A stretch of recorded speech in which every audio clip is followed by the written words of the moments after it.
It's the weekend here at Muscle in the Morning, and I'm Dave Palumbo, and today is Friday, January 19th, 2018. And let's find out what's going on in the world of bodybuilding and fitness.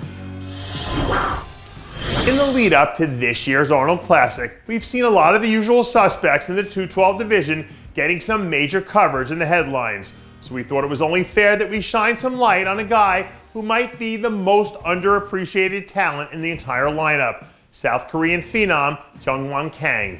Those of you who have been keeping an eye on Kang's prep over these last few weeks know that this guy is looking to make a serious impression. And at 7 weeks out now, he's probably on pace to turn in the best performance of his entire pro career. For most of the casual bodybuilding fans out there, Kang is probably coming in as a relative unknown. But if he can pull it all together and hit this one out of the park, he won't have to be worrying about having that underrated tag next to his name for very much longer. Don't ask me why, but I have a feeling we're going to be having a wild 2018 season coming up in the men's physique division. And one guy who's looking to play a big factor in some of that madness is 2017 Mile High Pro winner Suraqah Shabazz. This week, the third-year pro announced that he was officially beginning plans for his 2018 campaign, where he'll look to build on the success we saw him have in sport last year.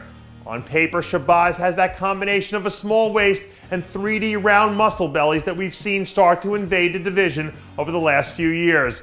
But if he wants to jump up to that next tier of elite athletes, we'll need to see that he can hit his championship level conditioning with some relative consistency, because that's what separates the men from the boys in the physique game today.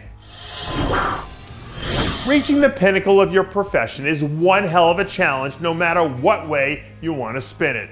But getting to the top and staying there, well, that now, my friends, is an entirely different animal. Less than half a year removed from reaching the pinnacle of the classic physique division, reigning Olympia champ Breon Ansley is looking to stake his claim as the best in the business, again, a shade under 2 months from now at the Arnold Classic.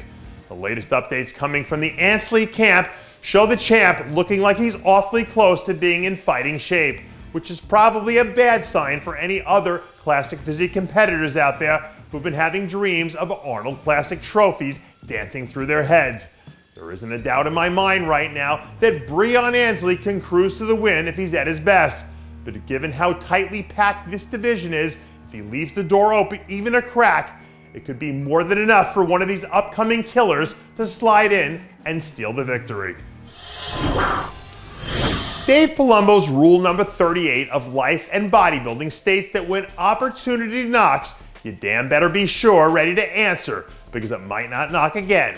And a few weeks from now, we'll see if men's physique standout Stan Fetty Moe Morrison is ready to answer that door when opportunity comes a-knocking at the Arnold Classic. After closing out last season with a bang by winning the Ferrigno Legacy Classic, the expectations are high for the 619 muscle product heading into the new season. My sources out there tell me that Morrison has been an absolute beast up to this point in his prep, which is good news for him considering how deep this lineup looks on paper. Being able to make your bones on one of these big stages is the dream of every athlete in the sport. And a whole lot sooner than later, we'll see if Morrison is ready to answer the bell when his number is finally called. I've never met a single person who was able to do anything great with their life that didn't understand how important it was to live every single day one step out of their comfort zones. And from where I'm standing all the way out here, third-year big man Milan Sadek doesn't look like he's been staying too comfortable lately. Tuesday night, new progress photos broke from Team Sadek as they announced they're officially about to wrap up their final phase of the off-season, which must mean that their New York Pro prep is right around the corner now. Now that he's making the jump to the open division, it'll be interesting to see how Sadek stacks up against some of the guys who might be up there out-muscling him by 30 pounds or more. But as long as he doesn't give up that crazy inside-out conditioning we saw him bring to the Charlotte Pro and the Olympia, I don't see any reason why he won't be right up there in the mix, competing for a top 5 or better finish. And that does it for yet another edition of Muscle in the Morning.